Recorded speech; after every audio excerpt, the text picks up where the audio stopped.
Hello, and you're very welcome along to episode 14 of Steady as She Goes. As always, thank you for joining us. Now, wherever you're listening from today, whether you're at sea, on the road, or just taking a quiet moment, this is a podcast that continues to explore the stories, the people, and the moments that shape our deep and enduring connection with the sea. And in this episode, we have a really compelling mix of maritime life, past and present. We'll be hearing a remarkable story from the Irish coast in the winter of 1950. A story of survival, determination, and a small sailing boat that captured the attention of communities all along the southeast shoreline. It's one of those stories that reminds us just how unforgiving the sea can be and how powerful the human spirit is in the face of it. We'll also be bringing you some of the latest developments from around the maritime world, including fleet movements, new vessels coming into service, and some of the stories that continue to unfold around our ports and waterways. And as always, we'll be keeping a close eye on the ships themselves, the regular callers, the familiar names, and the vessels that quietly keep everything moving. So plenty more to come. Now, just before we begin this week's podcast, there are some people who leave a mark that goes far beyond what they did. They leave it in how they lived, how they treated others, and how they made people feel. And this week we remember one such man with the passing of Ron O'Rourke. Ron was a great friend and supporter of the Maritime Heritage Centre here, and indeed he was many things over the course of his life.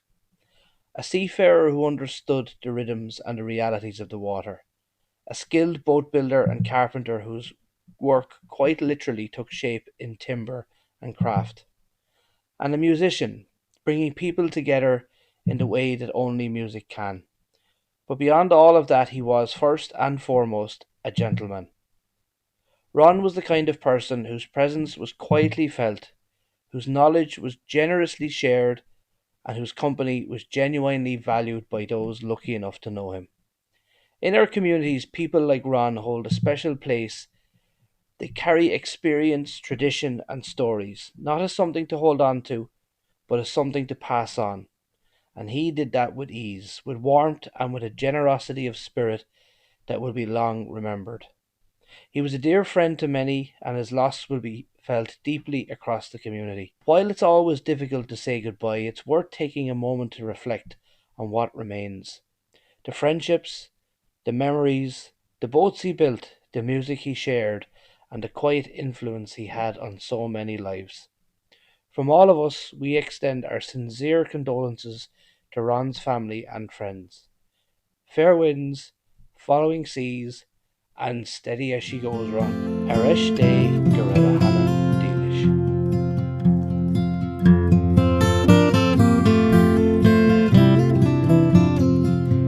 It's time now for this week's news from around the coast, and we start with some RNLI water safety.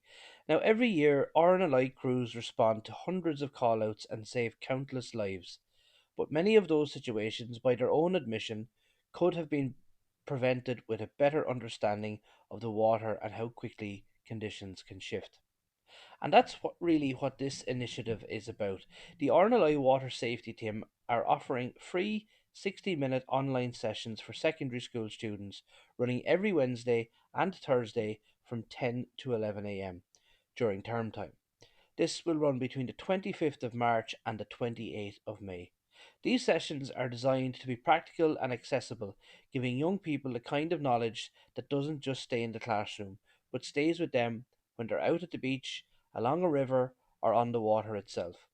They cover the fundamentals: how to stay safe while swimming or taking part in water sports, how to recognize hazards like rip currents, tides, and offshore winds, and how to properly understand beach safety flags, which are often overlooked but critically important. One of the key takeaways is the float to live technique, and you'll have seen that on posters around your localities and RNLI stations. A simple but highly effective method that can help someone survive if they unexpectedly enter the water.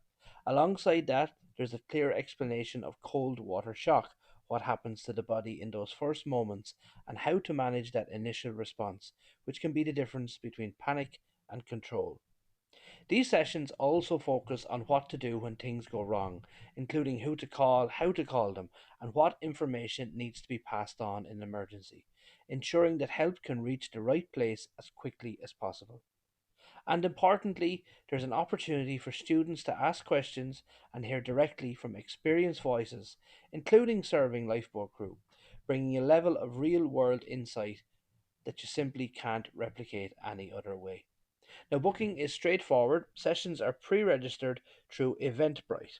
Simply select your preferred date, complete the booking, and you'll receive a confirmation email with a Microsoft Teams link for the session. That link can then be shared within your school, and the RNLI just asks that you indicate how many students you expect to attend when registering. If there are any issues with booking, or if a school needs an alternative time, they can contact the RNLI team directly to arrange it.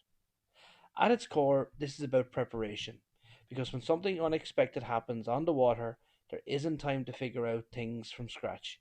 You rely on what you already know.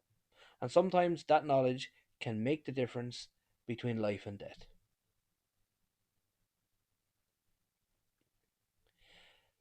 Now we move on to stories from the sea, and the sea has a way of holding stories, some seen, many unseen, and most only experienced by those who spend time beneath the surface. On Thursday, March the 26th, Ken O'Sullivan brings those stories to life at Galway City Museum with his new live show, Stories from the Sea. An award winning underwater cameraman and filmmaker, Ken will share highlights from a 25-year career exploring the North Atlantic and the waters around Ireland.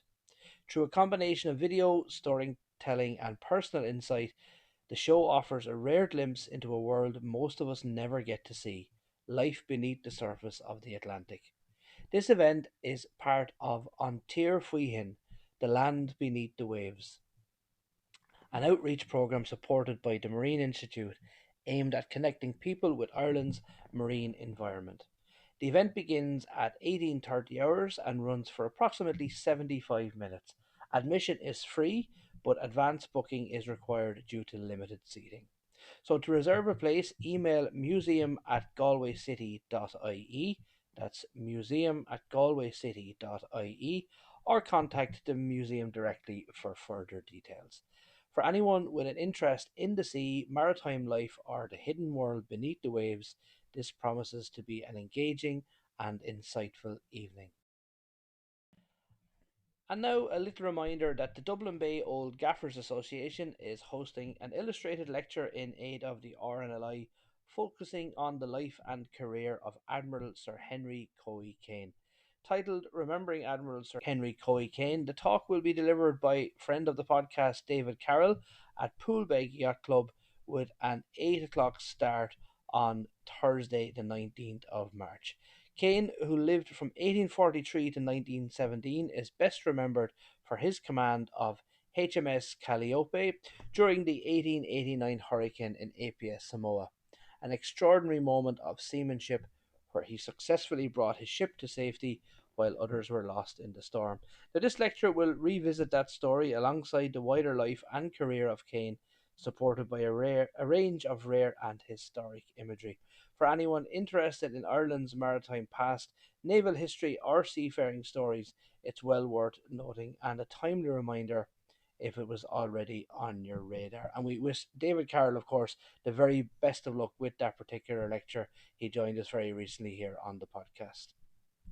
Now, some news from Court Lifeboat Station, and there's a call going out from the coast this week, and it's one that may be of interest to anyone who has ever considered getting involved in life saving at sea. And the RNLI station at Court is hosting a crew recruitment information evening on Tuesday, April 7th at 8 pm in the station house, and they look ahead and plan for the years to come. And the evening is open to everyone and it offers a chance to learn more about the range of volunteer roles currently available at the station. Among those opportunities will be to join the all weather lifeboat crew operating the station's Shannon class lifeboat Val Adnams, a role at the very heart of search and rescue operations along the West Cork coast. Some news now from across the water, and there's some very positive news from the West Wales coast, where a new addition to the fleet has now made its way home. At Milford Haven, the Port Authority has welcomed its newest pilot vessel, Lanyon, which has very recently arrived from the shipyard in the Netherlands, where it was constructed. Originally built under the designation NSG 24, the vessel has since been officially named Lanyon, a name chosen following input from local schools alongside consultation with the marine team at Milford Haven. It's a nice touch and one that helps connect the vessel not just to the port but to the wider community it will serve. Now safely alongside in Milford Haven, Lanyon will now enter an important next phase. Over the coming weeks and months, the vessel will undergo a series of sea trials along with intensive training for both crews and pilots, ensuring everything is fully prepared before she enters operational service. Pilot boats, of course, play a critical role in any busy port, transferring pilots safely to and from vessels and helping guide ships through often challenging waters. And in a place like Milford Haven, one of the UK's largest energy ports, that role is as vital as it is demanding. The official naming ceremony is expected to take place in May, marking another milestone in the vessel's journey from build to full service. For now, though, her arrival is a significant moment in itself, a sign of continued investment in safety, capability, and the future of operations on the waterway. And from all of us here at Steady As She Goes, we wish everyone involved the very best as Lanyon begins this next chapter. Now, if you're a regular listener to Steady As She Goes, you'll be well used to hearing Michael Cusick bringing us updates on vessel movements, particularly around places like Waterford Port. And among those regular callers, the Samskip vessels are names that come up from time to time, and ships like Samskip Endeavour working steadily along the coast, forming part of the everyday rhythm of freight moving between Ireland, the UK, and mainland Europe. But there's now some significant news behind those familiar names. In a major development in the short sea shipping and logistics sector, C.L. has agreed to acquire the key to key and door to door freight business of Samskip, operating between the continent, the UK, and Ireland. It's a deal that marks a notable shift in how freight moves across some of Europe's busiest trade corridors. The acquisition includes container shipping services connecting Rotterdam with a wide network of ports across the UK and Ireland, with operations accounting for over 1,000 port calls each year and supporting a broad range of industries.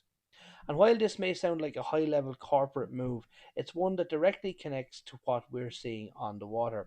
Because behind it are the very vessels we regularly talk about, those same Samskip ships calling to Irish ports week in, week out. The deal also includes a large scale door to door logistic operation, bringing with it more than 5,000 multimodal cargo units, along with the road, rail, and inland transport networks that support them. For CLDN, it represents a significant expansion, strengthening its position in short sea shipping and extending its reach between the UK, Ireland, and mainland Europe. For Samskip, it's a strategic refocus, allowing the company to concentrate on its core multimodal operations and longer distance routes while ensuring continuity of service through the transition. The agreement is still subject to regulatory approval, but it's a clear sign of continued change within the European logistics sector. And for listeners following those regular port updates, it adds a new layer of context to the ships we hear about so often, reminding us that even the most familiar names at sea are part of a much bigger ballgame.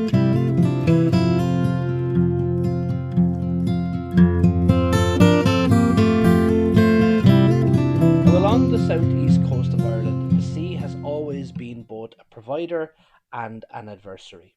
For generations, fishermen, lifeboat crews, and coastal communities have watched its moods with a mixture of respect and caution, knowing that even the smallest craft can become the centre of a drama when the wind rises and the sea turns.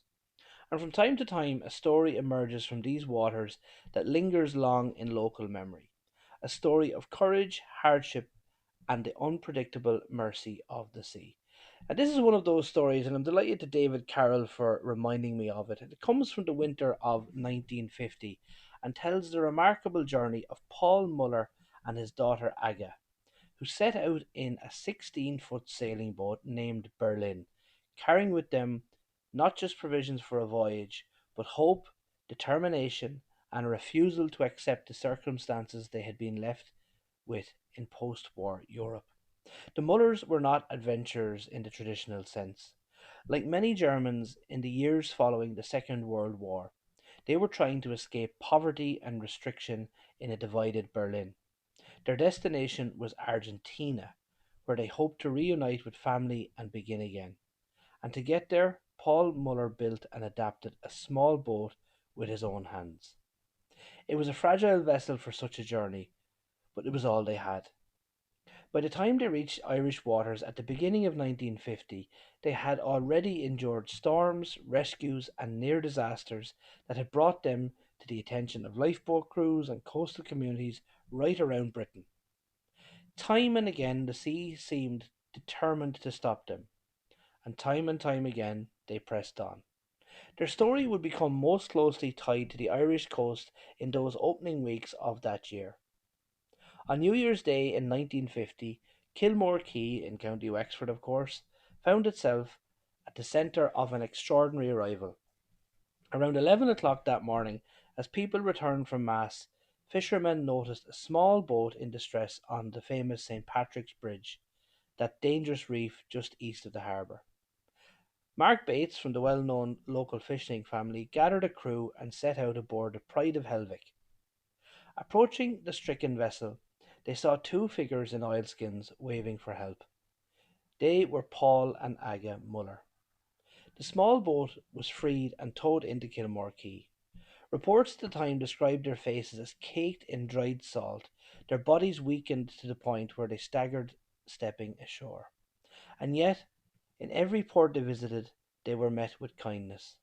They were taken in, cared for, and shown remarkable hospitality by the local community, by fishermen, by families, by figures like Willie Bates, Dr. Doyle of Bridgetown, and the local rector, Reverend W. Delap.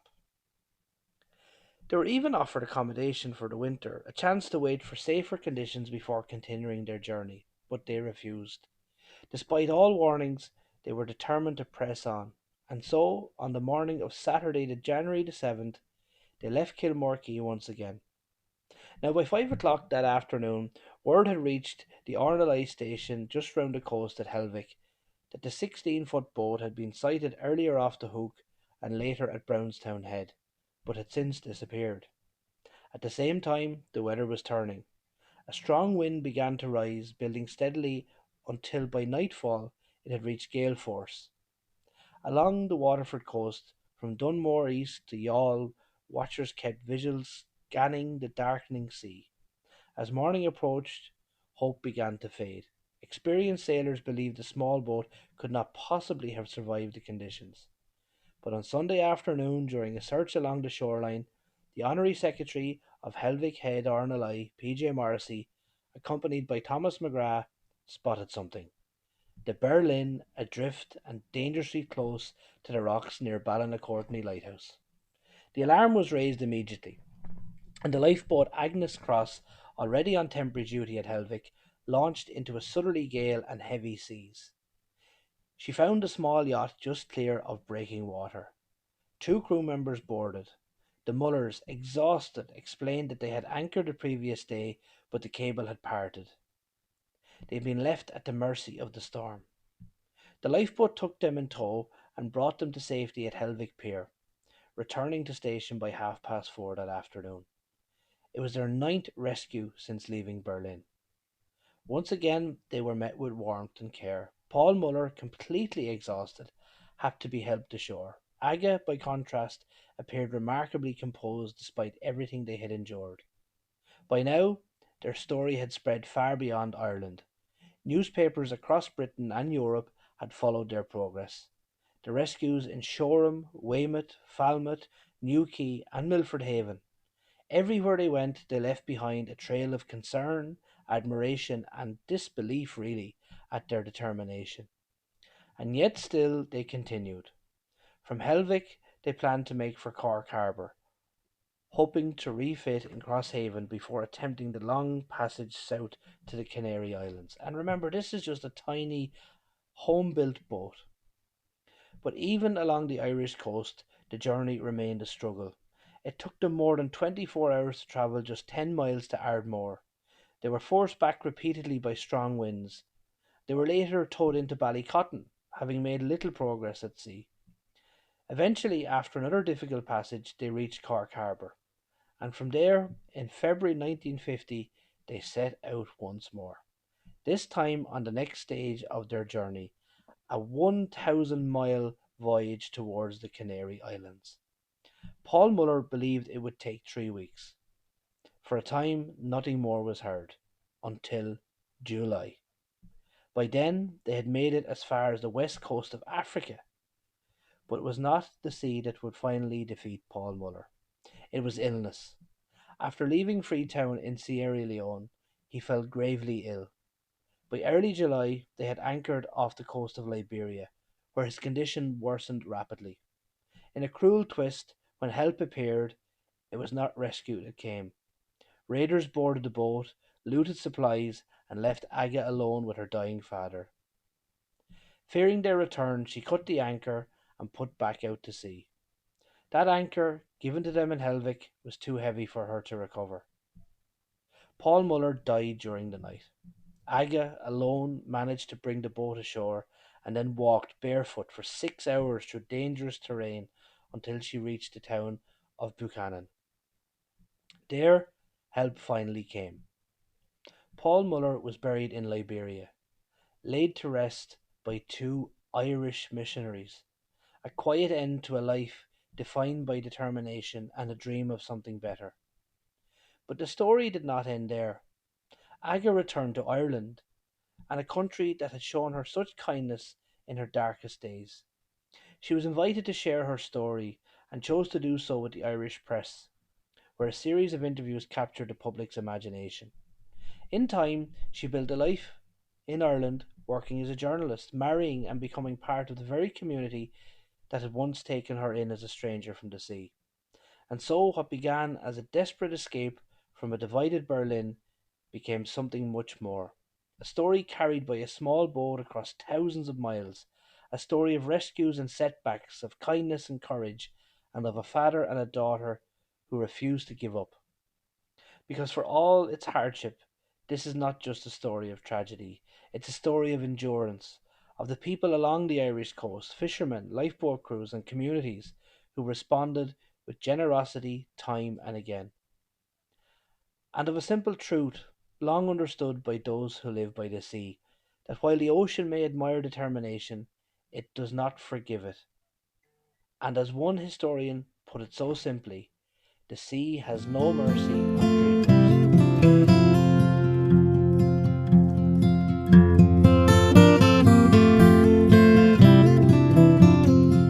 So now I'm delighted to be joined by Captain Dermot Gray on Steady As She Goes, only very recently retired after a fantastic 38-year service with the Commissioners of Irish Lights. Dermot, you're very welcome aboard Steady As She Goes. Thanks a million, Sean. I'm delighted to be here and delighted to have the opportunity to talk about that fantastic career I've had. And listen, congratulations, 38 years in any organization is fantastic, but one where one goes to sea and is involved in a seagoing organization for that amount of time is very rare these days. And a huge congratulations on your retirement there. Dermot, we'd like to start off, I suppose, with where we like to start off with everybody who's been to sea. How did you get into it? Where you grew up? And was the sea always part of your life? The sea was always part of my life, and funny enough, Irish Lights was nearly always part of my life. In that, my father was a captain in Irish Lights before I was born, and so we grew up originally in Dunleary, but he was transferred down to Castletownbere. Lovely. Where one of the ships was actually based. They used to do all the lighthouse reliefs to the Fastnet, Bullrock, Skelligs, and Inishtirrut, plus all the voyage on the south coast. Captains were seconded down there actually just for a couple of years because everybody was actually Dunleary based in those days. Yeah. So we were living in Castletownbere, but it sort of started for me was he was seconded to Castletownbere when I was about 1 year of age, 1 year old. And he hadn't rented a house down there or anything, so it was just me, my mum, and him. So to save the money, they actually lived on board the ship, and my bunk was actually the bottom drawer in his cabin, where where before I could walk, I had my sea legs, I guess, because been out around the Fastnet as a 1 year old in dirty That's weather. amazing. Yeah, yeah, it's really well. I don't remember too much about it, but When we it's talk about certainly, people growing up at sea, that is the yeah, ultimate, to be yeah, fair now. And to be I at know. the Fastnet when you were one, I don't think there's too many other people in the world that have been around the Fastnet when they're one. So there's another congratulations for you. Well, I actually hadn't thought of it that way, but but that's actually true. But we moved back to Dunleary, and after the couple of years, and that's when I started to be conscious about seagoing. We were brought out whatever ship he was on. We seemed to spend a lot of time on the ships. Yeah. He was great that way, and that was before time on, time off. So the ships used to anchor in Dunleary an awful lot, and we go down to see him and out on the launch out to the ship. So I was always aware, and I can tell you from when I can remember, all I ever wanted to do was go to sea. Now it's funny, but it's true. I remember the brass, the uniforms, the smells, the grease. It was loving every second of it.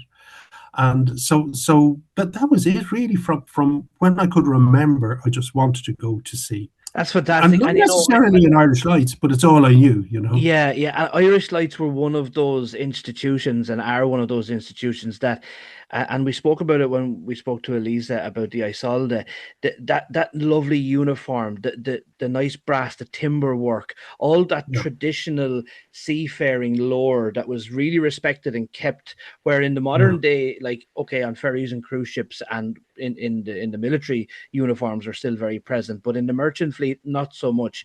But I yeah. think that Irish Lights, you always knew somebody who worked with Irish Lights because they were always well turned out.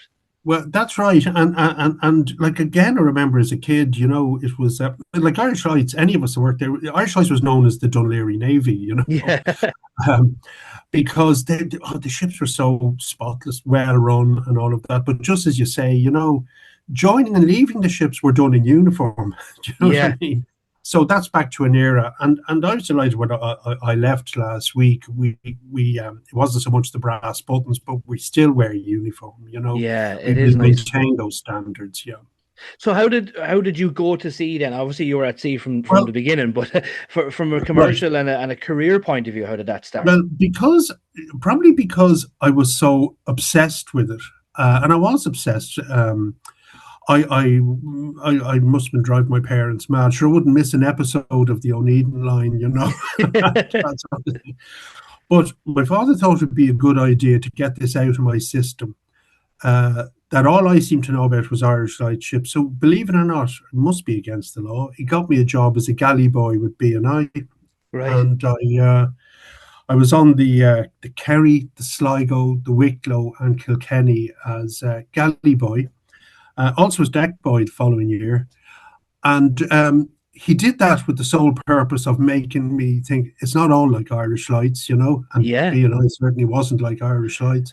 And we did 3 weeks on and a week off, and there I was, a little 14-year-old helping in the galley, making beds, doing the cabins, doing the bunks, all of that, serving up. And I came home at the end of my 3 week trip and my week off, and he said, "Right, that's it then, sort of." I said, "Oh, I really love it." Backfired straight away. Sort of did, and it sort of did. And That was great it was then foresight from that, your father, though, to be fair to him, because do you know what I mean? That was the right thing to do. Because if you had have been of the mindset that it was all going to be brass buttons and shiny shoes, then you were very much being led down a garden path. And, that's and right. like that was a fantastic thing for him to do, was to guide you It in that was, and direction. the other thing, and you see, the other thing he said to me, I remember afterwards, he wanted to expose me to, you're not the captain's son on those ships. Yeah, Like, it's something I wouldn't have realized because everybody was nice in Irish Lights, but maybe because I was the old man's son, I don't know. yeah, yeah, But yeah. I certainly wasn't the old man's son on the B&I ship because they were different, that's for sure. Absolutely. The crews were different for sure. Yeah. And so you transferred over to the deck side then shortly after that, did you? Yeah, yeah, yeah. Like, I did the first year. God, I was back then. I was there when I was 15, 16. I was deck boy and ordinary seaman. Actually, I really loved it. Yeah. And after that, like I went back to school. I went to school in between all of this, Yeah, and but I went off then with, which I thought was a great thing to do. I went off with Arklow Shipping then for a few months as well on yeah, deck.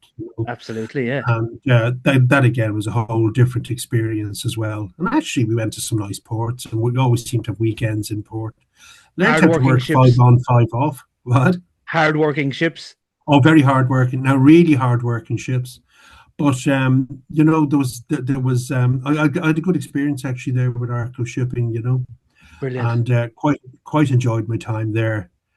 But sort of moving along, I applied for a job deep sea then, or for a cadetship with Burry's Marks. They were a British company. Again, my old man actually had worked with them before he'd come into Irish Lights. Okay, So he said, "Why don't you apply to them?" And I applied to them, and I was really lucky that they took me on, and that would have been 1978 right.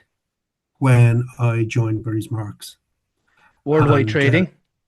oh yeah, she's been around the world several times. Had a fantastic time with that company. I was mainly on their gear bulk carriers, Yeah, with the monk cranes, the gantry yeah, cranes, yeah, yeah.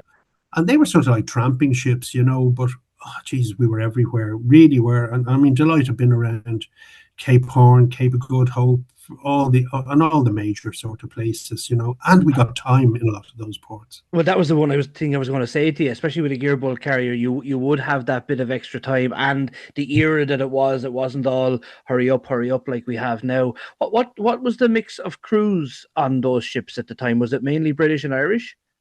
Well, mainly British. There was a few Irish, not an awful lot, and some of them though were Somali ABs. All It right. was a thing that Burry's Marks did. They'd have some half and half. With the ABs might be half Somali, half British, Yeah.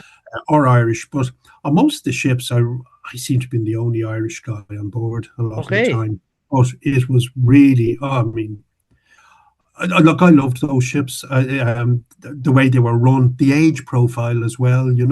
Like people were all seemed to be young. Yeah. And it was sort of like better fun at sea than it was at home. Yeah. Home was never like this, as they say. Well, you know what it's like now. Well, I don't know what it's like now, but I obviously keep abreast of what it's like now. And it's not fun. There's shore leave seems to be a thing in the past. Trying to get permission to go ashore from the shore authorities, I believe, Absolutely. is dreadful. So young people are going to sea, and they're at sea. They're not actually going and seeing any of these countries that they're visiting, which I think is a shame. It is absolutely, yeah. And would you have stayed with that company then all the way up through your tickets? Or I what did. way? Yeah. No, I did. Funny enough, though, I did, but I used to take breaks at times, and I went off actually as an AB in Irish Lights on some of those breaks, Okay. on the old Atlanta and the Granuaile. So I sort of like had been AB on those as well. So I took breaks from Berry's Marks, but I was with Berry's Marks primarily from 1978 to 1988. I think Right, it so it would was be 10 years. very I think it'd be very difficult to calculate. Sorry, probably very easy to calculate how much time you've actually spent on land in your lifetime, because it seems you were always at sea. Yeah, yeah, yeah. I know. Yeah. Look, there's just I haven't thought too much about it, but when I think, I mean, this is probably nearly for the end of our discussion here. Um, it's I haven't had an awful lot of bad days at sea. Do you know what I mean? Yeah, that's I brilliant. went to sea at the start of a massive recession in 1978, and in the UK, and there was Maggie Thatcher, and there was strikes. There was the coal miners' strikes, and there was hundreds and hundreds of Irish people getting the ferries out of Ireland because there was no work here in Ireland. And Yeah, there I yeah. was, there I was working away right the way through, seagoing, I think that's and one thing with seafaring that and we're speaking now at a time where geopolitics is obviously very volatile, and but through big highs and deep lows, seafaring seems to remain pretty constant, and anyone that has a career at sea or a qualification to go to sea always seems to have a bit of an out, and somewhere to go and work and earn a few pound. yes, yeah, I agree with you. I know I agree with you, and I suppose I did see a little bit of nearly like shrinkage there for maybe a demand for Irish and UK officers. Yeah, Things are shrinking, so they're going into more sort of specialist jobs like our own, yeah. like maybe cable vessels, that sort of thing, and shore jobs in the ports and VTSs. I see people, that's where they're going to rather than changing around shipping companies all that much. Absolutely. I think the opportunity is there within the specialist trades and industries, the likes of towage and your own former job and things like that. Yeah. And I think I suppose it's a good a time as any now to talk about Ireland as a maritime nation. And I know we could have a whole episode on this, but I know you feel the same I do around how we as a nation treat our seafarers, I suppose, and our industry, and we can do an awful lot more, can't we, as a nation, to recognise the industry?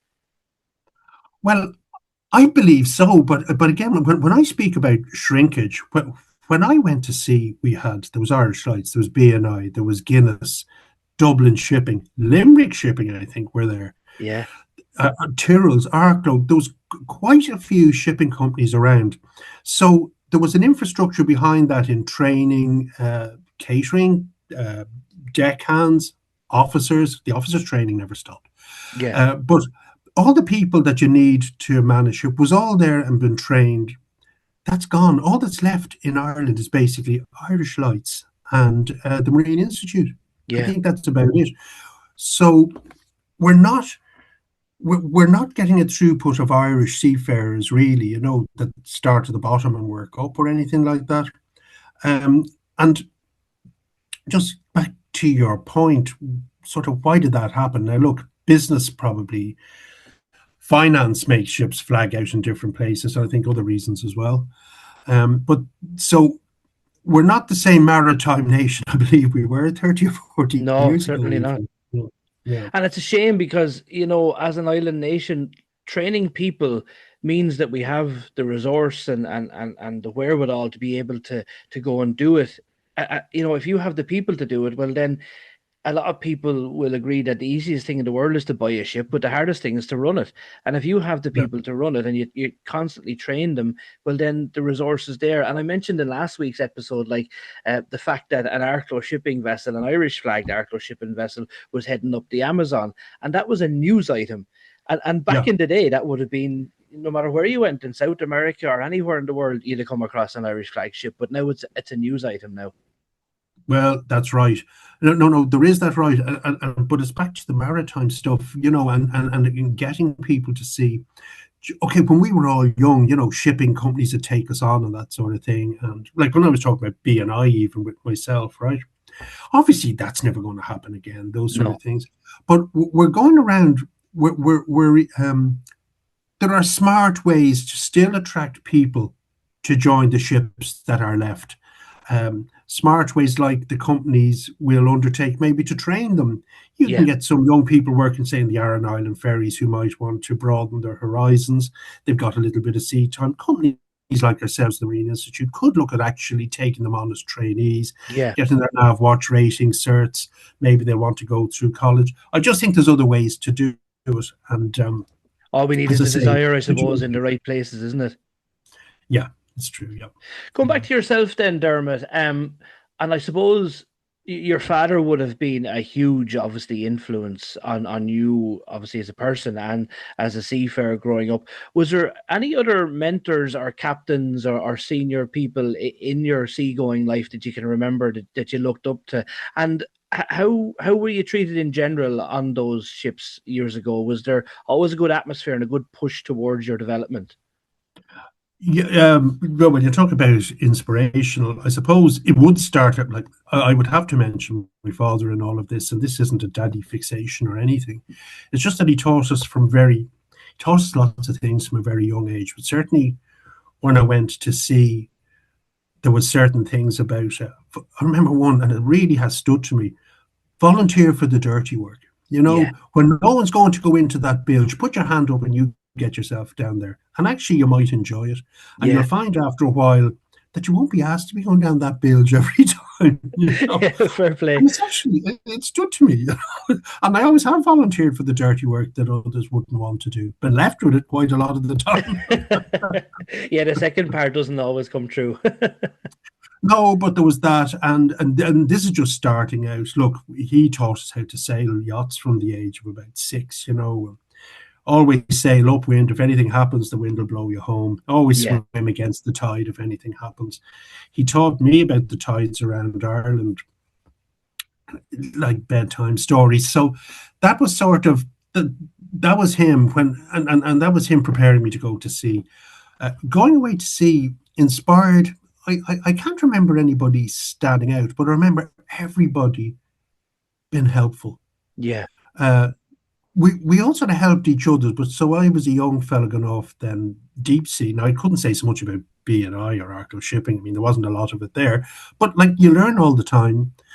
Although there was one particular captain in which I forgot to mention. Yeah, there's one particular captain in Arklow shipping who taught me how to use the Deca. If you remember the old Oh yeah, Decas, and, yeah. yeah, and you had the lattice chart, you know, with the Yeah. three different chains and all that sort of thing.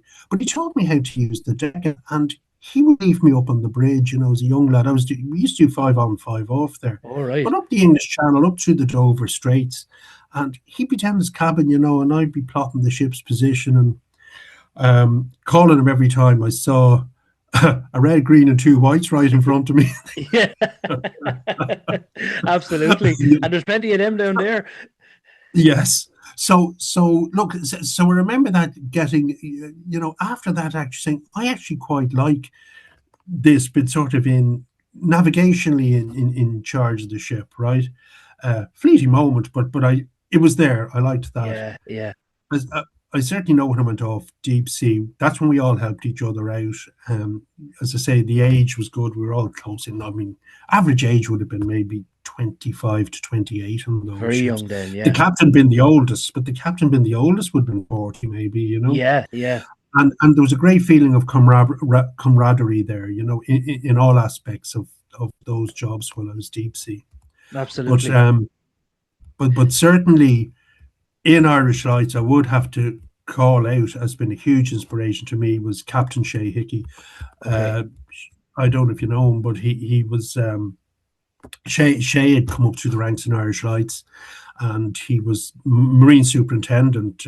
Well, he was second mate when I joined, but he went on to Marine Superintendent. I worked with him on the building of the Granuaile and other projects, and I would say it was very inspirational for me Fantastic.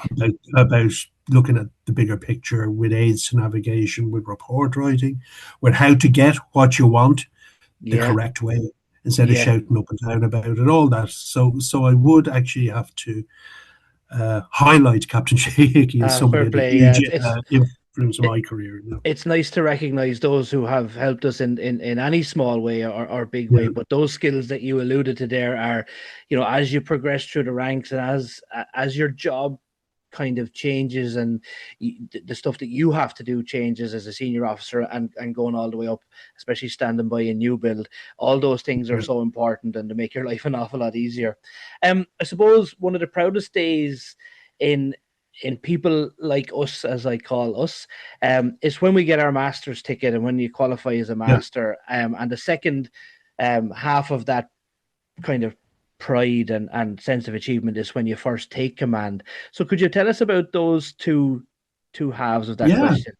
Yeah. That great question. You know, when I say about inspirational, my oppo Harry McLennan, I don't know if you know Captain Harry McLennan, who retired about a year ago. Yeah, Harry and myself virtually came up through Irish Lights together, you know, and we went to Liverpool to do our masters. At the time, Ireland was still doing the. Now we were both in Irish Lights, and we were given study leave to do it, which was great of Irish Lights, but yeah, in Ireland, then Cork, they were doing you did 6 months of a mate's yeah. course, and then you did the mate's course, and then you went off and you got sea time, and you came back, and then you did the master's course and orals at the end of that. Liverpool were doing what they called the mates masters, where which everybody does now, which they combined the mates and masters into a 9 month course. You finished that, you had your master's writtens at the end. You had your mate's ticket and your master's writtens, and that was it. It shortened it up. Although Yeah, I was a youngish guy, and I was a father at that stage, and going to Liverpool for 9 months was a big draw. But yeah. I have to hand it to my wife and family, the support that they gave me. I mean, I got homesick after the first couple of weeks and said in Liverpool, said I'm going home, and my wife said, "You're not." We're all right here. Keep it going, and Fair that was play. fine, and that's what actually happened. So yeah, Harry McLennan and myself were in Liverpool. We got through fantastic college there. It's John Moores University now. It's called. We got through the end of that. Got our master's ticket, and just as you say, that was one of the best feelings I think I've ever had. The elation of walking out of that exam room, been told by a peer, by an examiner, a ship's captain, that you're good enough. You're good Yeah. enough for this. You can do it. It's a marvelous feeling, it really is. And as I say, my friend who'd come up through the ranks with me had been told that story about 2 hours before me. He was waiting in the pub for me. So, Fantastic. Yeah. yeah, yeah. No, it was a fantastic feeling. And we went back up to the college then and we did what we were supposed to do. We went and wrote out our scripts As you do, straight yeah. away, straight away. I'm And really struck by the synergy between the two of us. I started off as a deck boy on the Normandy with Irish Ferries, and I actually studied in Fleetwood for my for my first couple of tickets. Did my orals in Liverpool and ended up doing my masters down at Warsash. So yeah, well, I suppose it's a small world, and we all go down very similar routes. One thing, Dermot, before we kind of move on, in case I forget to say it a little bit later, and you alluded to it a moment ago, is family support. And for those of us to go to sea, it's essential, really. And a lot of people don't realize that for every seafarer out at sea or on a ship, that network at home, whether it be the husband or the wife, keeping the whole thing going and keeping the show on the road, it's a massive part of what allows us to do what we do, really, isn't it? yeah, 100%. I certainly know that in my own situation, I couldn't have been where I was, where I got to, without family support, without that family support, my wife in particular, who just kept the show on the road the whole time and actually let me just concentrate it on work, to tell you the truth.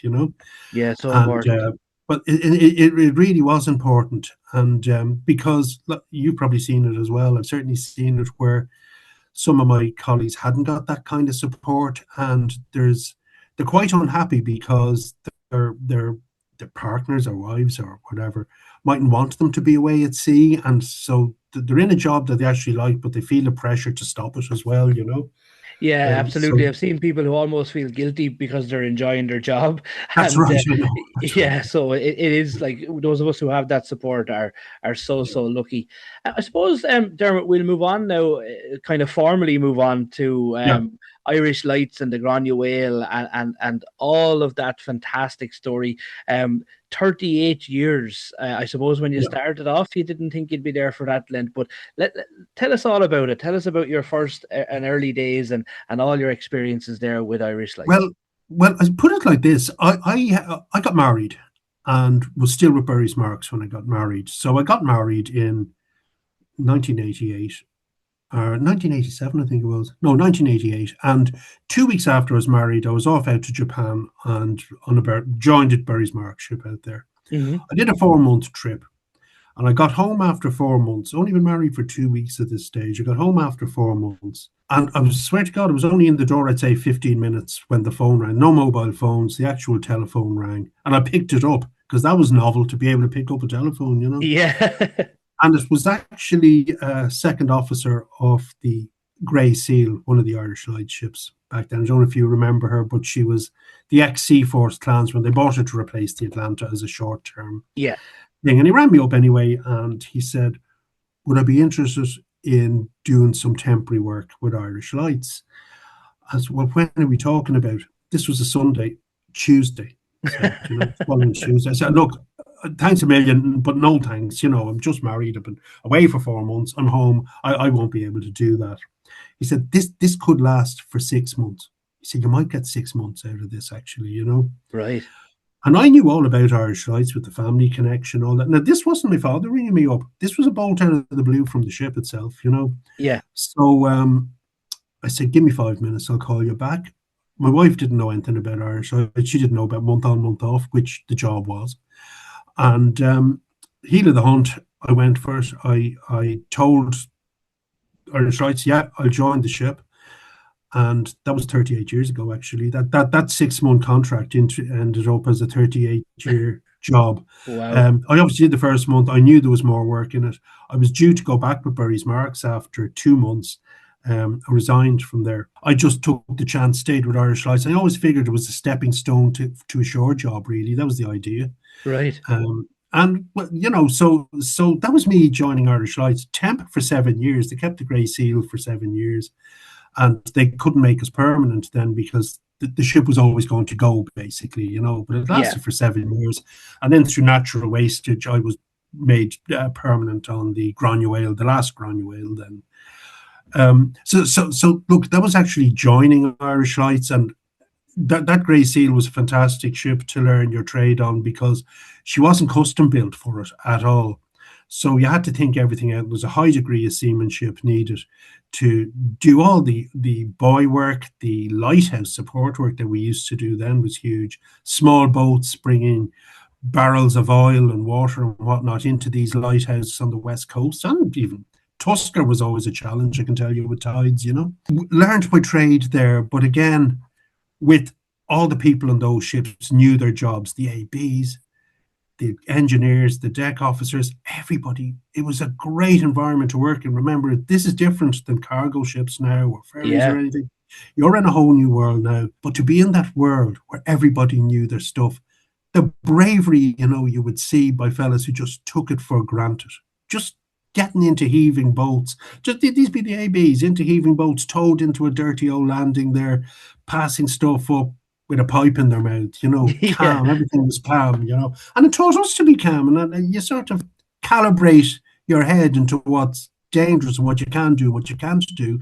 And we were doing stuff far beyond what used to be our comfort zone, but became our comfort zone, if you know what I mean. Absolutely, yeah. And I suppose like you transitioned a very steep change in health and safety. So like stuff that lads were doing with a pipe in their mouth back then, nowadays you wouldn't be allowed to do it at all. Like and those No, fellas just carried on as if and it was everyday normal work. And I suppose you would have seen a massive difference in the early days coming from deep sea ships to ships now that were so close to the coast and work on the yeah. coast all the time. Well, that was it too. Like in our sites, we went to the places that you have a structure to warn ships off.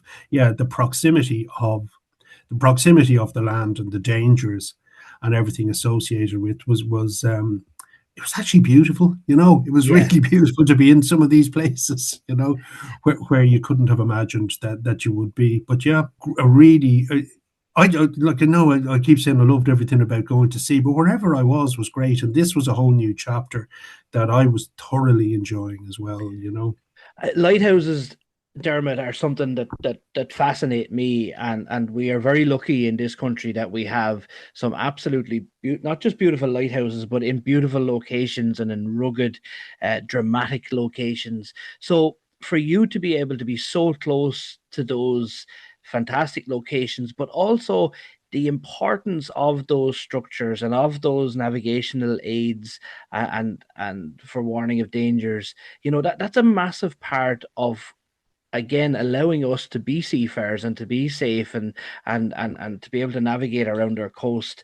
Like, one of the words I've written down here is pride in so many different ways, but that must have been a very proud time for you as well to be able to contribute to the safety of navigation. You do think about that sort of at the start, and then it sort of just becomes a job to a certain Yeah. extent.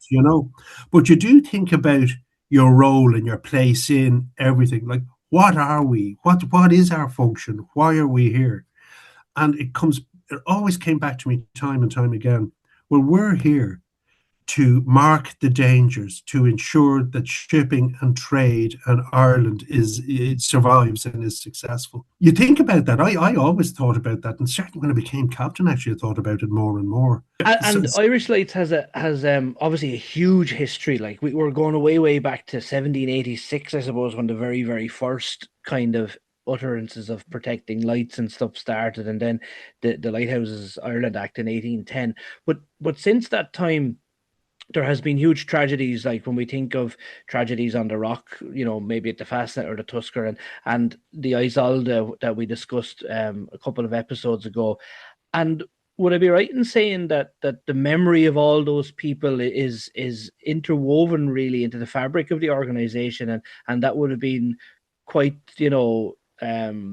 palpable within the structure of the organization? In my early days, it was, and that kind of watered down a bit with change of sort of personnel Yeah, towards the end, and that's normal and that's natural. Now, remember, Irish Lights just wasn't just about the ships. It was about the lighthouses. We were there to support the lighthouses. That's what the yes, ships were there for. So there was a massive 500 and odd lighthouse keepers and lightshipmen. yeah, Okay, and they were the ones on those rocks. They were the ones providing the lights. We were just supporting them to do that job. They were fantastic people, because I was in Irish Lights before it was all automatic. So worked with yeah, these people out on the rocks. And so you talk about consciousness of the history. They certainly, a lot of them were. I know it was a job, but they were, and they actually made some of us a bit more conscious about the rocks themselves. They were living on them. We weren't. We were always visiting. yeah, Now, our chief executive had a great initiative there a few years ago and put a gathering in place, which took place down at Hookhead Lighthouse, where a lot of the older lighthouse keepers got together. yeah, And again, it's not history, but they have been around such a long time, and the story started coming out about what happened on lighthouses and some of the historical stuff, but then some of the shenanigans that they were up to as well, which was an absolutely. eye opener, I could tell you. I can imagine. Yeah, And I suppose before the days of automation, like the tenders were a lifeline to these lightships and to the lighthouses. They must have been very happy to see the ships coming along with whatever it yeah. was, whether it be a crew change or Well, or yeah. supplies or whatever. Like you were really a lifeline. Oh, we were, and that was look. That's what the service was about. Look, when I was a kid in Irish Lights, there was four ships. Uh, a lot of their work was actually doing well. Two of them in particular were doing lighthouse reliefs, Yeah, and you had the Irony down there in West Cork relieving the Fastnet every 2 weeks. The crew used to do. I think they did 6 weeks on and 2 weeks off, but it was sort of staggered. So the ship was out at all these rocks every 2 weeks, and it meant getting out to the rock, lowering a motorboat and lowering a towing cutter, a towing boat behind it, yeah, towing that open boat into the lighthouse. And the keeper's been swung out on a derrick, sitting across a broom handle basically, and lowered in and out of those boats and towed off. So, as I talked about bravery and experience and skill, captain brought the ship out there, the coxswain brought the boat in. They were with oars under in heaving seas, getting people on and off and supplies off the lighthouses. And obviously they missed reliefs. And the worst thing in Irish Lights was, of course, if you were 6 weeks on, 2 weeks off, if you didn't get off on relief day, you were still going back after 2 weeks. If they didn't get you off for a week, you only had a week off. you yeah, know. yeah. Tough So, going. so the people on the ships that were carrying this out were conscious of that and would do their level best always to ensure that the reliefs happened. Always. And all that stuff you've just described is the like, and as you said a few minutes ago, it's the ultimate height of fantastic seamanship. But people Yeah. just went about this in their normal everyday Oh, way. yeah. Yeah. Like the isolation of a lightkeeper or lightshipman. Like, as a little aside, I remember we always knew lightkeepers around the place here at home, and one gentleman in particular, God rest him, Oliver Hickey, Ollie as he I went know. by. Yeah. Yeah, and like years ago, my dad used to get the Wexford People paper. He used to have to ring. I remember him sitting in what was the dining room at home. Now it's all open plan, of course, but he used to ring the Tusker Lighthouse number, and he was, as if now there was going to be loads of people ringing the lighthouse, he had to let it ring twice, and then our phone would ring back, and it'd be Ollie. So Yeah. Irish Lights were obviously paying for the call, right? But Yeah. my dad would sit and read the People paper from start to finish out to Ollie, Ah, and then fantastic. And then Ollie would ring the wife, and she'd be saying, "Oh, something to, oh yeah, I heard that. I read that. I heard that in the paper or whatever." But I remember then later on when I was involved with the RNLI, and we used to, the odd time, even after automation, obviously the lads would be out on the rock, and if we were passing by on a Friday night on exercise, and we knew that the lads were on the rock, we'd put the Y boat down, the little tender, and we'd run in. And I always Yeah. remember one night we had a cup of tea with Ollie in the lighthouse, and we were saying our goodbyes, and we were heading back out to the lifeboat to continue our exercise. And I'll never forget Ollie saying, "And don't forget, lads, if you're ever passing, call in." Yeah.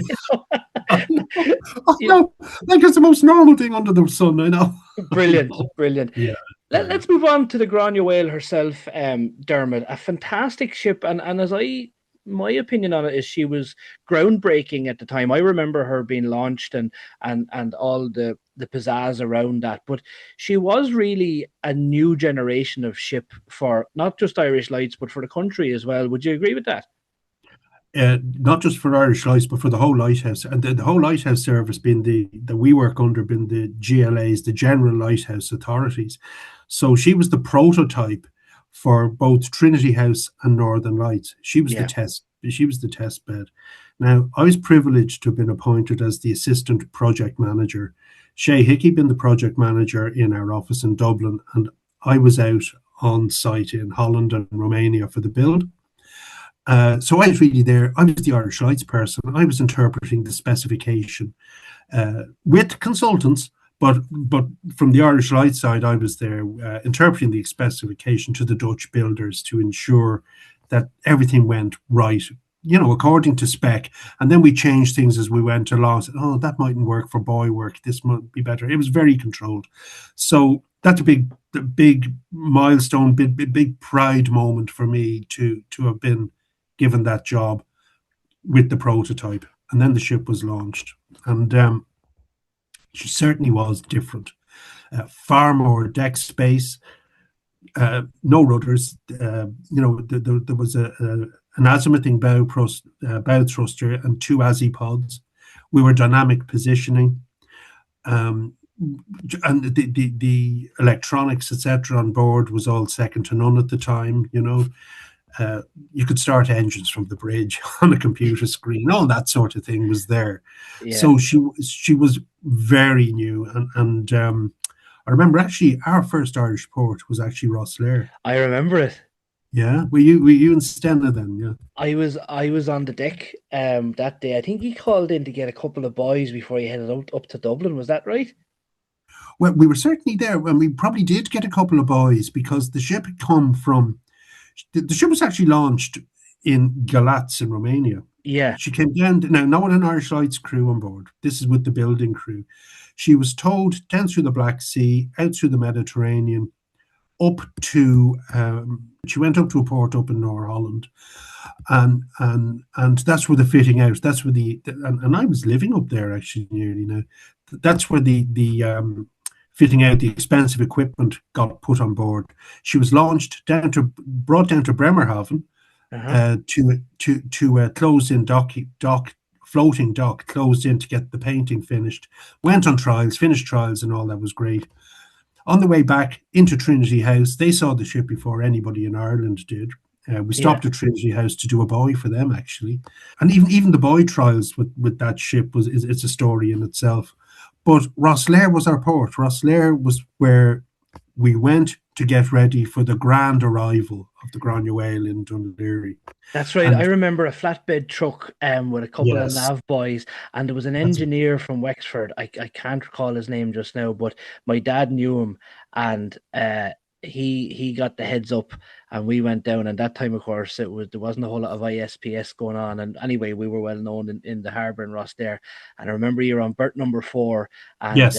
we were actually on the deck of the ship that day. And my dad said, "There you are now." He said, "You're on the deck before the minister." And you absolutely were, because while we were down there, we were learning. Okay, I had a bit of manoeuvring over in the Netherlands because I was on board for all the trials, but the trials crew were doing it. They just gave me the odd go, and I'd never brought her alongside. Yeah. As my opposite number was the same, so we were we did a bit of practicing and all the rest of it. But after 2 very short days, I know I was in charge and up to Wicklow for the minister, who was Frank Fahey, actually.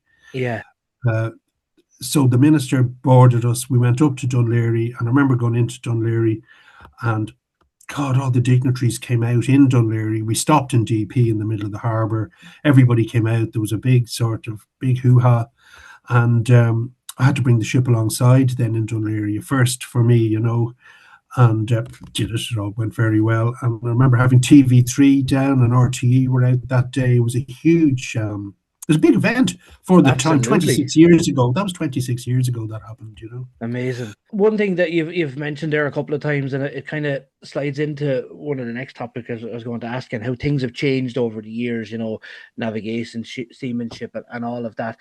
Dynamic positioning. Had you ever dealt with DP before, and what kind of a difference did it make for you doing your job, tending buoys and lighthouses? I'd never worked with dynamic positioning before. None of us in Irish Lights had worked with DP dynamic positioning before. On the older ships, and again, I was lucky. I'd been captain for a short while, acting captain on the old Granuaile.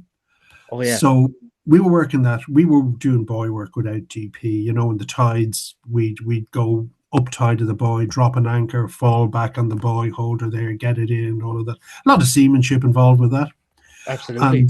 And in fact, some of our colleagues in Trinity House, you say, "Oh, DP, you're going to lose your sense of seamanship by using DP." DP takes on a whole new type of seamanship. Right. Okay. You actually need just as much, if not more, I believe, to use DP in a lighthouse service context. You really do. Okay. But yeah, the Granuaile, and or the present Granuaile, she's a lot of accommodation forward. Mm-hmm. So, and because of the Azipods, does not maneuver in the way you would be used to with twin screws, twin rudders, and a bow thruster. So DP is actually totally necessary to work the buoys in any sort of a tideway. Yeah. And the east coast of Ireland, there's plenty of tideways there. So DP was actually a game changer. DP and a method of hooking on lifting strops onto the buoy. Right. And we had this tool. It's actually called the Happy Hooker. It's actually the name of it. If you Google it, you'll get a lot of interesting responses. But it is just one of those special hooks that I see they use them in marinas now to hook. Yeah, I've seen them. Yeah, they're very handy. To weave a strop through the top. We use that now to hook onto buoys. So with DP, the buoy can be leaping alongside, and as long as we can get the Happy Hooker to get strops into those buoys, we'll get them on board and get them serviced and back out again. We couldn't do that in the past. We had to lower a motorboat to actually put the strops through. So you could only do buoy work in weather that the motorboat could work in, Yeah, I have you. Yeah. Just to give the listeners a kind of an idea, like 90% of the people, land-based particularly, see buoys as sometimes only a little flashing light. Sometimes they might see a buoy in the distance. But some of these buoys, particularly the likes of ODAS buoys and things like that, they're huge, big pieces of kit, Dermot, aren't they? Oh, they are, yeah. Like we've just a couple close to yourselves there on the southwest coast. We've got, say, the Conning Beg buoy. Mm-hmm. That's a large 16-ton buoy. Wow. It's about in height, about 15 meters from the bottom of it, from the keel of it, basically, what's underwater right up to the top. It's a large buoy, carrying a lot of aids to navigation. Now, remember, it replaced the Conning Beg lightship. Yeah. So we have Raycons, AIS, and some other services that are provided off the buoy. The Splaw buoy, which you'll know very, very well. Yeah, we've got Met. It's called Met Ocean Data on it. You can go onto Twitter and call that buoy up, and you will see what the weather conditions are like at the buoy in real time right now. It's brilliant. I've used it so much. It's so handy. Oh, yeah. And there's a network of buoys on that Twitter feed as well. There's a good few around the coast, isn't there? There is. Oh yeah, there's a few of them. It's proved successful, and actually Irish Lights have entered into a deal with the Irish Met Office, I understand, and there's going to be more weather facilities put on more. 52 buoys, I think, are planned for this year. So there's going to be a good network of real-time weather data, which is great for safety of navigation and for seafarers, any type of seafarer, be it yachts, Absolutely. leisure ships. When we look at the differences between a fella with a pipe in his mouth rowing a tender in towards Yeah, a lighthouse, or a fella swinging out on a glorified broom handle, to yeah. boys on Twitter, it's Yes, we've come an awful long way, and for the good. It really is for the good. And that's changing technology. Lighthouses so much. Lighthouses have a lot of them now have been solarized, yeah, so they don't. We don't have, and this is where the skills start going again. The Granuaile used to service 14 offshore lighthouses every year. We'd be at them. yeah, That's down to two now. Certainly, the Tusker and the Fastnet are the only two left that we actually provide any support, such as oiling, watering, that sort of thing. right. I have you. Because of solarization, we don't have the same requirements. The lighthouses don't have the same requirements. So the ship doesn't work with lighthouses so much anymore, Okay. but certainly works more with buoyage, actually, with more and more buoyage, and with the electronics and the aids to navigation that are now provided on buoys. Yeah. Very good.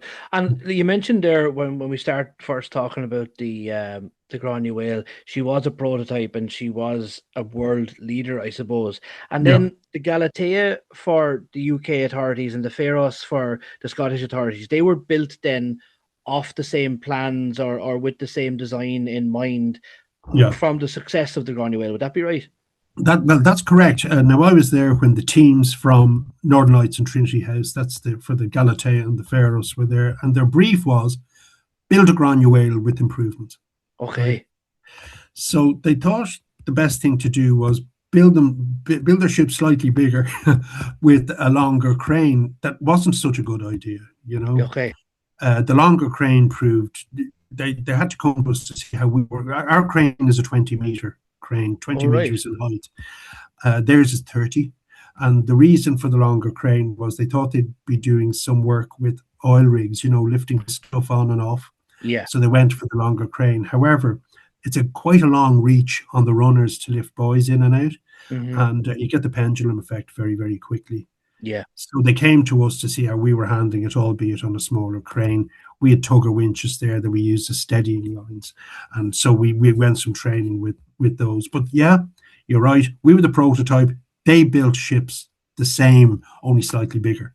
That's fantastic. As a Yeah. as a leader rather than a follower, it's always nice. Yeah. Obviously, then we've all seen the Granuaile, doing the lighthouses and the buoys and stuff like that. But Yeah. there was also other taskings that I know you would have been involved in, particularly with search and rescue and recovery and wreck recovery and things like that. So she plays a very important role outside of the core Irish Lights duties, isn't that Yeah. right?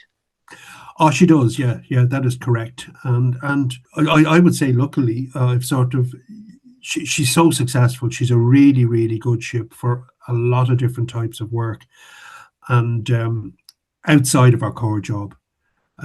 Look, I've been involved with quite a few of the non-Irish Lights projects. Search and rescue, rest recovery. In fact, it was 8 years ago, though, which is tragic. It was 8 years ago the Rescue 116 Yeah. crashed, and the loss of life there. And we were very involved with going up to that lighthouse, Blackrock, Mayo, and where we recovered the cabin. We recovered one of the crew members and searched for the rest. Unfortunately, we weren't successful in finding the two crew members who were in the back of the helicopter that night. That's just one of the things. Certainly, a notable one for me, and there's been quite a few, but one for me was the CSAM, I think 3.5, 4,000-ton coaster, which had broken down, southeasterly gale, south of the Chickens Lighthouse, and a call for help on a Saturday night, midnight. We left. We were in Dunleary. We left Dunleary, went up and took her under tow in horrendous weather conditions, managed to get tow lines on with the assistance of two RNLI lifeboats, one from Larne and one from Donaghadee, and managed to get tow ropes on and tow her to safety in Belfast Lough. I mean, that was very gratifying to me, that our ship and our crews could actually do that. That we went up and managed to in such filthy conditions, come to a successful conclusion.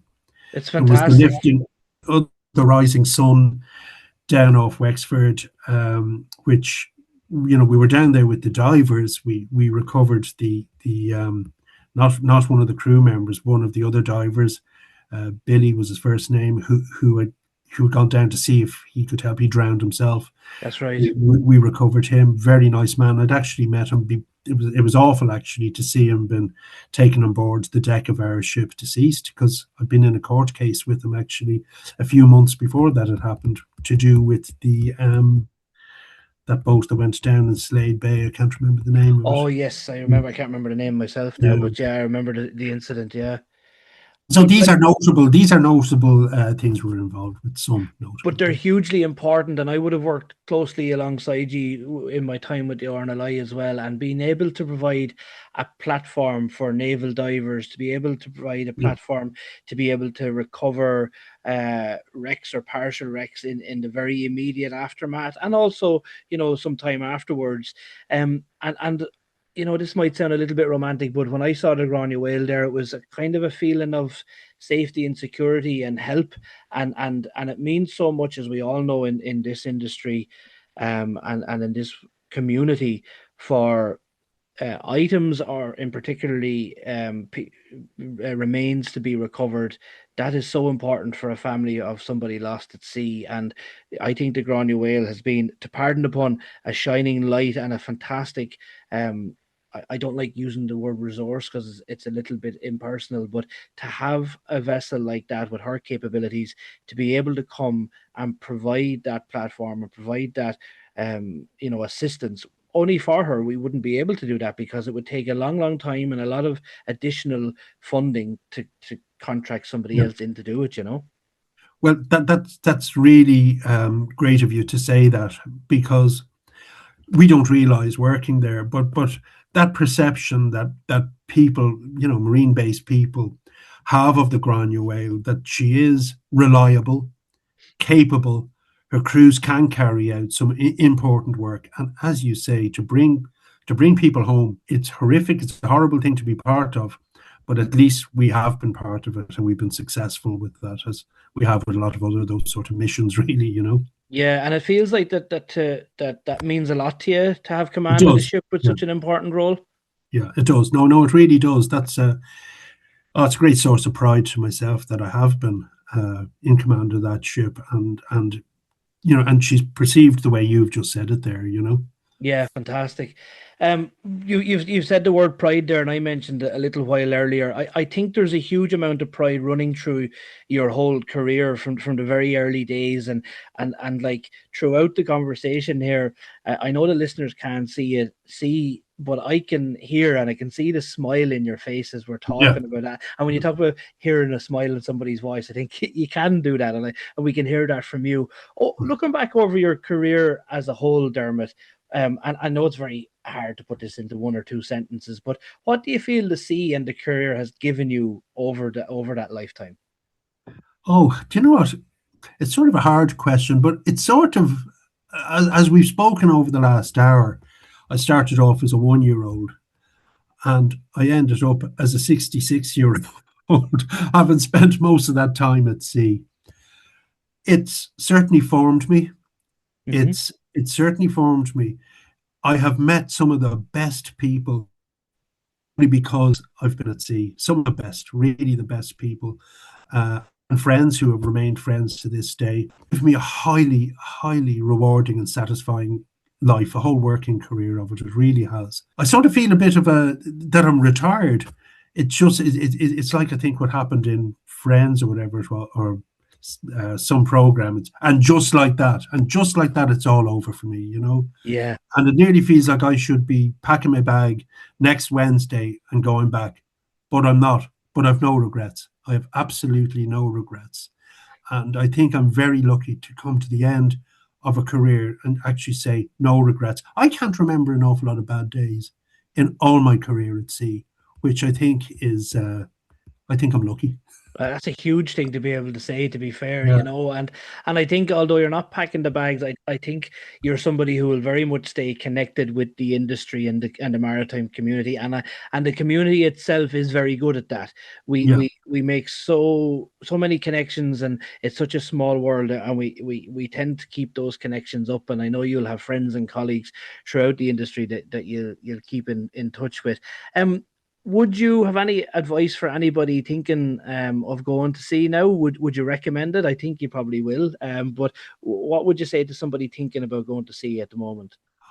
It's funny because I know it's not like when I was going to see, and I can see it on the Granuaile even more recently about the changes, Mhm. personnel changes, and that sort of thing. I would encourage people to go to sea, but encourage because if they end up in the right place, they're going to have a fantastic career. It's not going to be like yours. It's not going to be like mine, right? They're not going to probably they'll be worldwide, but they're not going to get that bit of fun that actually goes with it. But I think that the opportunities for them, because it hones you into being a different way of thinking, whatever, that's very suitable to the specialized shipping, which I think is enjoyable, some of the work that does, but then certainly into the shore jobs, the shore opportunities that would be there for somebody. But I don't see anybody anymore spending nearly a full life at sea anymore, you know? Yeah, I know what you mean. Yeah. Yeah, yeah, But there's certainly some great opportunities. Obviously we're talking about people going to sea initially now, but it does lead into great opportunities ashore, whether it be in the superintendency or harbor mastering or pilots or yeah. and that's growing all the time now as well, with offshore wind and all the different kind of facets of the marine industry. There's the web is opening up even more, I suppose, into the opportunities that are shore based.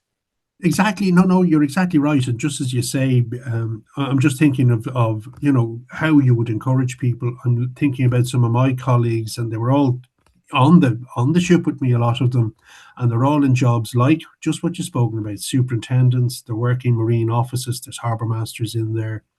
They've all come through. They've with a lot of people through the Granuaile at this stage, and Yeah, have gone on to very enjoyable careers. But it's all down because they went to sea in the first place.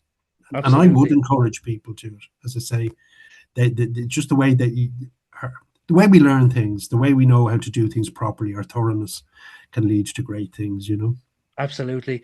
Listen, Dermot, I've thoroughly enjoyed our chat. I think we'll be speaking to you, whether it be on the podcast or in person down here at the Roster Harbour Maritime Heritage Centre again in the very near future. I'd really like to thank you for the time you've given us today, but also I don't think it's my job on behalf of the Irish people, but I would like to say on behalf of the maritime community in Roster Harbour and Wexford, thank you sincerely for your 38 years service in Irish Lights, for your stewardship of the vessel and all the people as you have alluded to, that have passed through that vessel, and that yourself and your Oppo have nurtured and encouraged and progressed along. It's a unique service.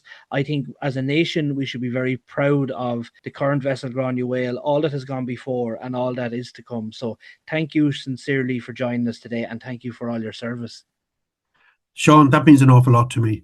Thank you very much indeed for that. Really, it was great to be able to tell that story.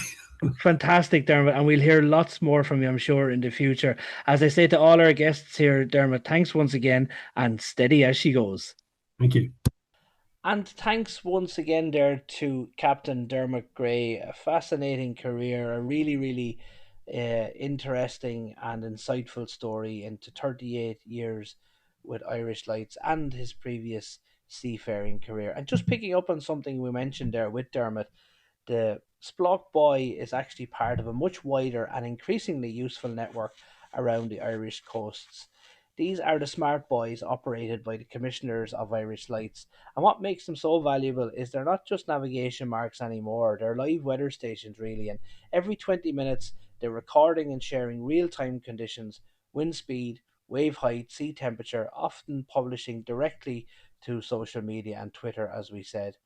So if you want to explore those buoys a bit further, there are a couple of ways that you can have a look at. The main hub is the Commissioners of Irish Lights websites, where you'll find their Met Ocean pages, and these show live data, charts, and a full list of the smart buoys around the coast. And that's probably the best single place to see everything in one view. You can also follow the buoys directly on Twitter. Each one has its own automated feed. Accounts like Dublin Bay Buoy, Sprock Buoy, and others, positioning live conditions roughly every 20 minutes. And for a broader picture, including the offshore M series weather buoys, both the Marine Institute and Met Éireann websites provide additional data and charts from around the Irish coast. So whether you're on the water or just keeping an eye on it, there's a huge amount of real time information out there straight from the sea itself.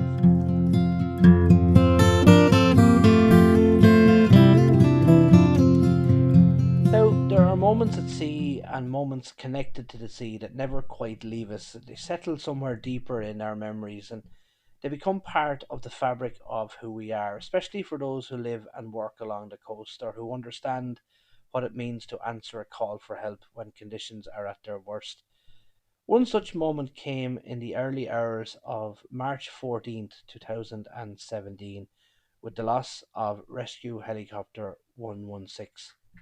Operated, of course, by the Irish Coast Guard, Rescue 116 was a Sikorsky S-92A helicopter tasked with search and rescue operations along Ireland's rugged coast. On the night in question, it was called into action off the coast of County Mayo, tasked with providing top cover for a fishing vessel in difficulty. It was the kind of mission that crews like this carried out time and time again. Demanding, yes, dangerous often, but always approached with professionalism, skill, and a quiet sense of duty.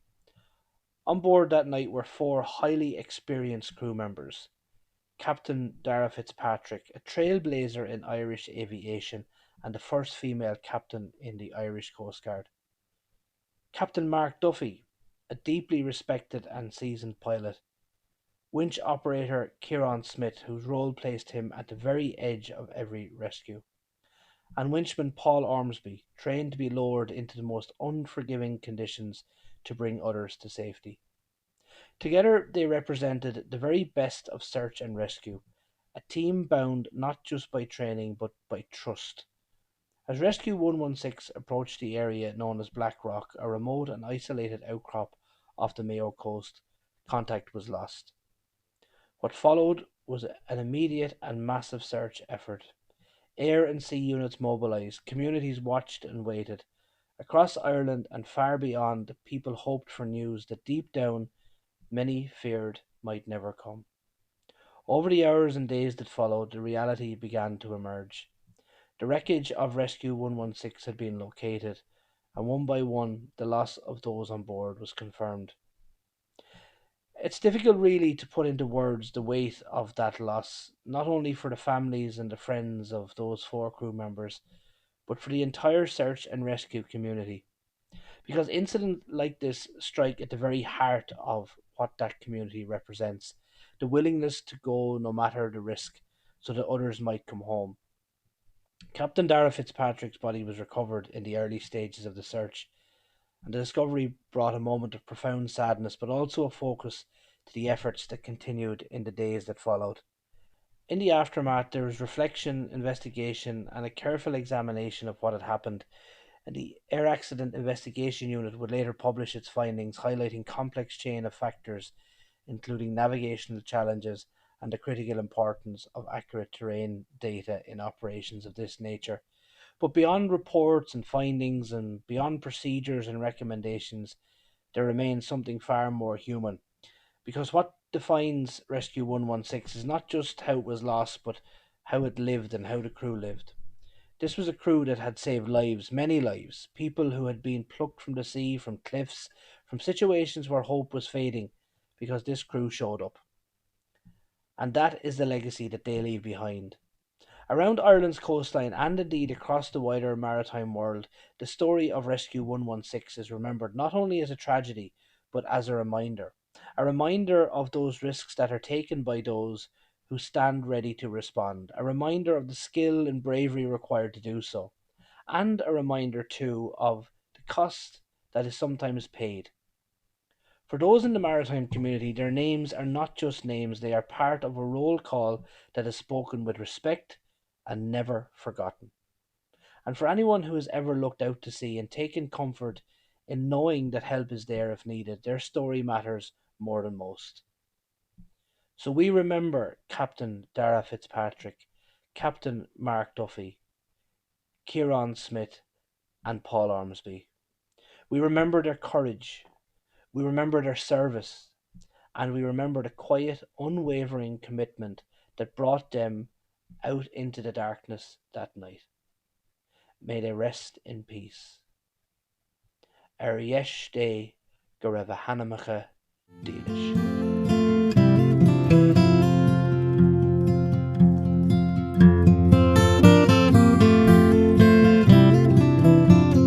And now for this week's Maritime Words of the Week.